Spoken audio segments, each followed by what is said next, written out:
બનાસકાંઠા જિલ્લા Palanpur ST depot દ્વારા હોળી ધૂળેટી પર્વને ધ્યાનમાં રાખી મુસાફરો માટે વધારાની બસોની વ્યવસ્થા કરવામાં આવી છે। આ નિર્ણયથી વતન જતા હજારો મુસાફરોને રાહત મળશે।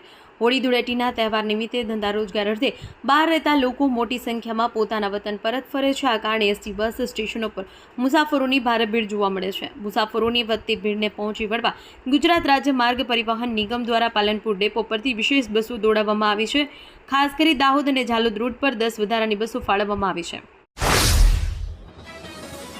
હિન્દુ ધર્મનું દિવાળી પર્વ પછીનું સૌથી મોટું પર્વ હોળી ધૂળેટી હવે ગણતરીના દિવસોમાં બાકી રહ્યા છે। આગામી ફાગણ સુદ આઠમથી આરંભ થતા હોળાષ્ટકની દોળોત્સવ સુધી શાસ્ત્રોમાં ભારતભરમાં વિષ્ણુ મંદિરમાં મોટો મહિમા છે। ત્યારે યાત્રાધામ ઢીમામાં શ્રી ધરણીધરજી ભગવાન ફૂલ ડોલોત્સવ બપોરે 12:30 થી 31 કલાકે યોજાશે, જેની તૈયારીઓ શ્રી ધરણીધરજી ભગવાન મંદિર દ્વારા હાથ ધરવામાં આવશે। ટેમેચા પરિવારે વાવ થરાદ જિલ્લાની જરૂરિયાતમંદ ગૌશાળા માટે 51,000નું દાન આપવાની દરખાસ્ત કરી છે। આ રકમ ઢીમાના ધરણીધર મંદિરમાંથી એકત્ર થયેલા ભંડોળમાંથી જિલ્લા કલેક્ટર મારફતે સુપ્રત કરવા માટે પરિવારે અરજી કરી છે।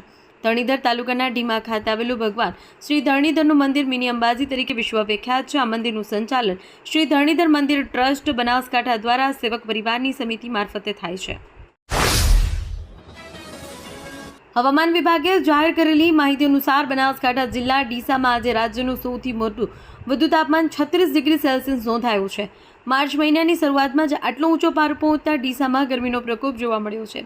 ડીસા શહેરમાં બપોર બાદ તાપમાનમાં નોંધપાત્ર વધારો થયો છે। હવામાન વિભાગના નિષ્ણાંતોએ હોળી ધૂળેટી તહેવાર બાદ ગરમીનો પારો વધુ ઊંચે જવાની શક્યતા વ્યક્ત કરી છે। રાજ્યમાં માર્ચ મહિનાની શરૂઆત સાથે જ ઉનાળાની અસર સ્પષ્ટ રીતે જોવા મળી રહી છે। સામાન્ય રીતે માર્ચના પહેલા અઠવાડિયામાં તાપમાનમાં ધીમે ધીમે વધારો જોવા મળે છે, પરંતુ આ વર્ષે શરૂઆતથી જ ગરમીનો પ્રકોપ વધી રહ્યો છે। હવામાન વિભાગની આગાહી કરી છે કે આગામી દિવસોમાં તાપમાનમાં વધુ વધારો નોંધાઈ શકે છે, જેના કારણે રાજ્યવાસીઓને ઉકળાટ અને ડિસ્કમ્ફર્ટનો અનુભવ કરવો પડી રહ્યો છે।